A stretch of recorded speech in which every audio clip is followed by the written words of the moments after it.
What happens when your best friend explodes in the sky and suddenly you're the hero everyone's talking about? Welcome back to Gen V, where Luke's fiery suicide has left Godalkin University scrambling for damage control.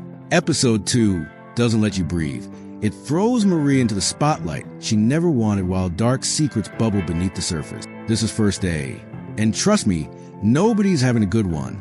The episode opens with Luke's friend standing at ground zero, staring at the bloodstain where their golden boy literally rained down on campus. But here's where it gets twisted. While they're mourning, Vaught's PR machine is already spinning the story. Ashley and the corporate vultures craft a beautiful lie. Luke died heroically stopping a terrorist attack. They erase Professor Brink's murder. They erase Luke's breakdown. And they paint Marie as the freshman hero who stepped up when tragedy struck. The truth? Luke killed his mentor and exploded from psychological pressure. The official story?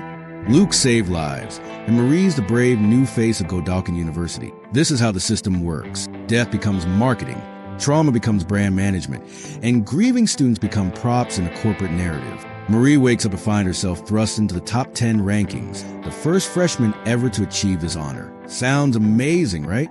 Wrong. She's getting interviewed on live television, with reporters asking about her heroic actions during the terrorist attack. Marie knows the truth, but she's trapped in this lie that's supposedly honoring her. The worst part? She has to smile and play along while her guilt eats her alive. She couldn't save Luke. She couldn't stop the real tragedy. But now she's being celebrated for surviving it. Dean Indira Shetty takes Marie under her wing, offering guidance and mentorship.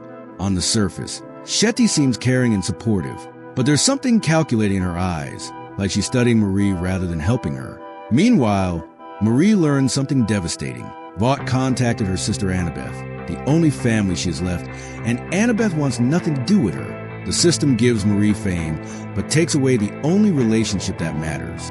While Marie is dealing with unwanted fame, Emma's struggling with her own demon. She's in acting class, being ignored and treated like she's invisible, which is ironic for someone whose power literally makes her shrink.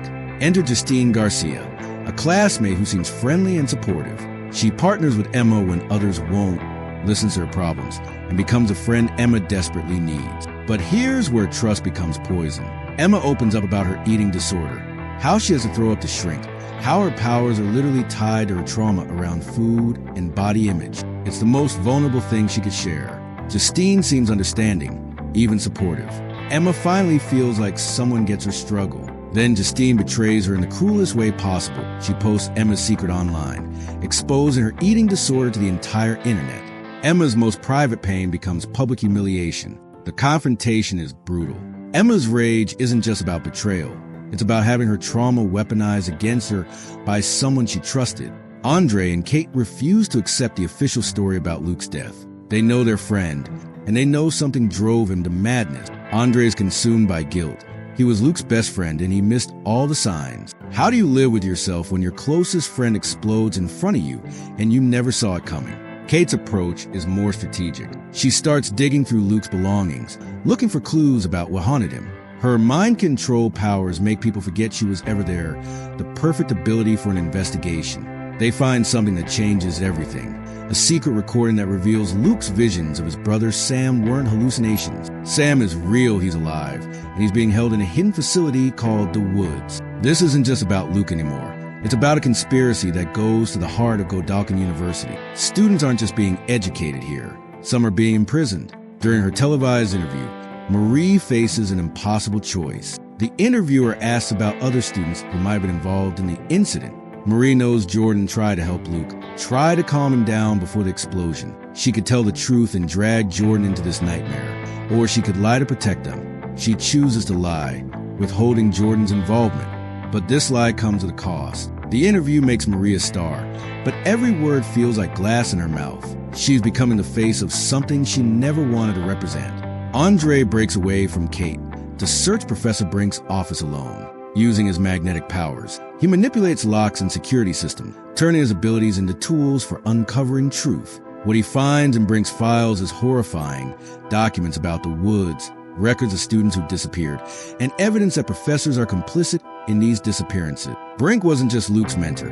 He was part of the system that drove Luke insane. The man Luke killed in desperation was one of his tormentors. But Andre's investigation attracts attention. Campus security is closing in, and he realizes he stumbled onto something much bigger and more dangerous than he imagined. Just when capture seems inevitable, Kate arrives to save him. She uses her mind control powers on the security guards, making them forget they ever saw Andre.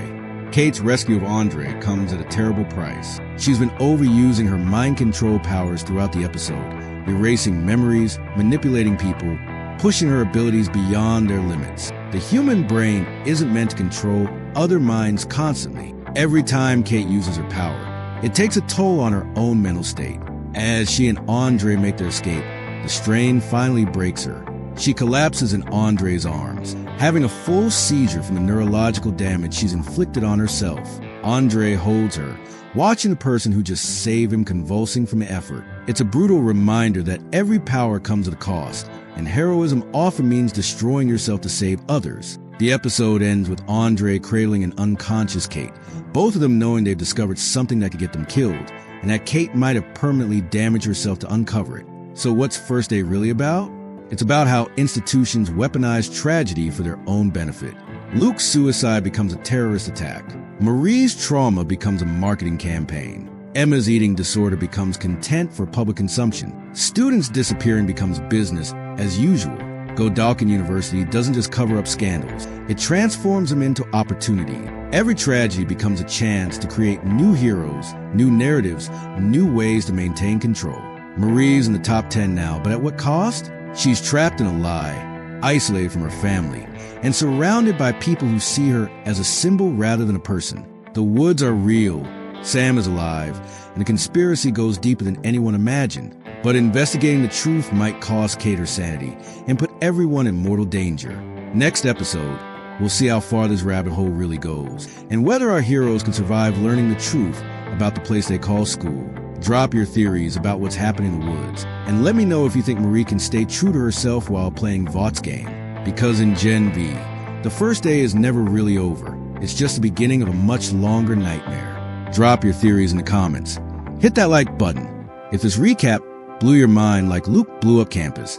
And I'll see you next time as we dive deeper into this beautifully twisted nightmare. Because in Gen V, the real monsters aren't the ones with powers, they're the ones running the school.